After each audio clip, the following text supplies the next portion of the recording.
Earth cannot wait anymore. The climate cannot.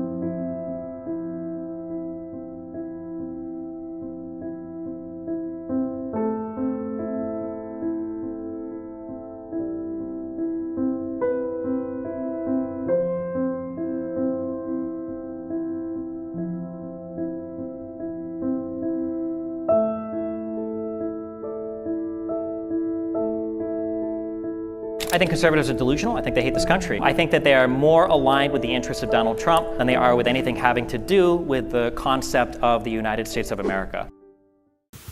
Confused by what you just saw? Yeah, me too. Welcome to the internet. The only platform on earth that I'm convinced is where haters are allowed to roam freely. And so if you're as chronically online as me, this is an average Tuesday. Why has the internet become like this, you ask, my friend? You can think American politics. While I'm sure that's not the only reason, I think the argument could be made that a lot of toxicity you see online is due to American politics. There honestly isn't much balance anymore. You're either a liberal or a conservative, and those lines do not cross whatsoever. And I'd be willing to bet money it's due to a lack of representation. More specifically, the lack of representation by a certain generation. Gen Z is often depicted as being detached or dramatic, which in many cases it's generally fair to say. However, the question we should be asking ourselves is, why do so many young Americans come off this way? It's no secret that Gen Z has some pretty questionable political leanings, as well as a pretty concerning gender divide, with data showing the concerning trend that young men are becoming more conservative while as young women are becoming more liberal. It's safe to question why.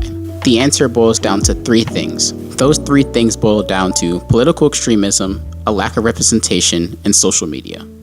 First, we have to understand what political extremism is. Extremism refers to the holding of extreme political or religious views, typically known as fanaticism. Fanaticism, or rather being fanatical, refers to being filled with excessive and single-minded zeal. It doesn't really matter where you fall politically, but I think it's clear that extremism is way too rampant nowadays.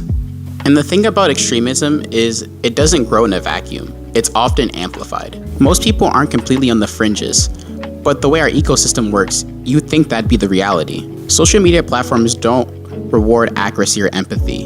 Instead, they reward engagement. And outrage is an incredible way at engaging people. Just look at how the YouTube algorithm boosted creators like Andrew Tate. So in summary, extreme voices get boosted, not because they're the majority, but because they drive clicks, comments, and endless discourse. And the more attention they get, the more mainstream they start to feel. Meanwhile, the rest of us, especially younger people, are trying to have more measured and honest conversation. So when people paint Gen Z as too radical or completely disengaged, what they're often reacting to isn't reality. Instead, it's a distorted reflection shaped by an algorithm. Social media is both one of the greatest and worst things to ever happen to politics. Because on the one hand, you have information that is easily accessible, and then on the other hand, you have information that is complete disinformation, and it's just as prevalent as everything else. We're more connected than ever, but somehow it feels harder to be heard. The algorithm decides what you see, and the loudest voices drown out the meaningful ones. And by the time you've done your own research, you're stuck between a dozen hot takes and zero clarity. However, one thing I find puzzling is while everyone's screaming louder, Gen Z is stuck wondering if we even have a seat at the table. We're the most online, we're the most diverse, and frankly, the most educated generation yet. But when it comes to real decisions that impact us, we're not even in the room.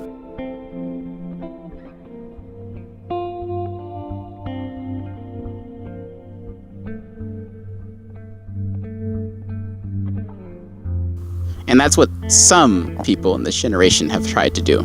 From town halls to TikTok, Gen Z is showing up in droves, not because we're being invited, but because we refuse to be left out. Some notable examples being the March for Our Lives movement.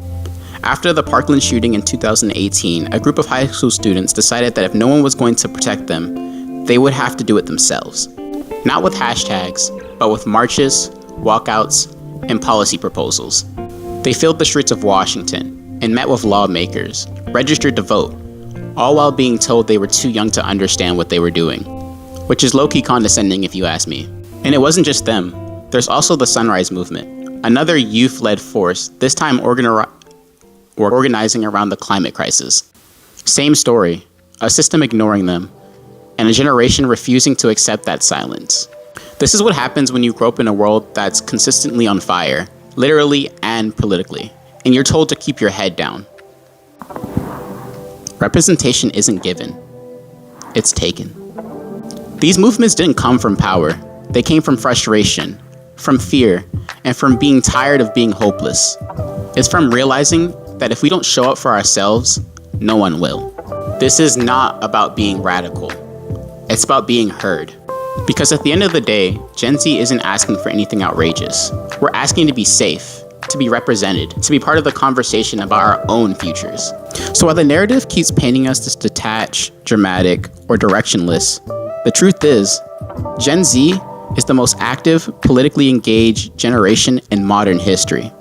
Not because we want to be, but because we have to be.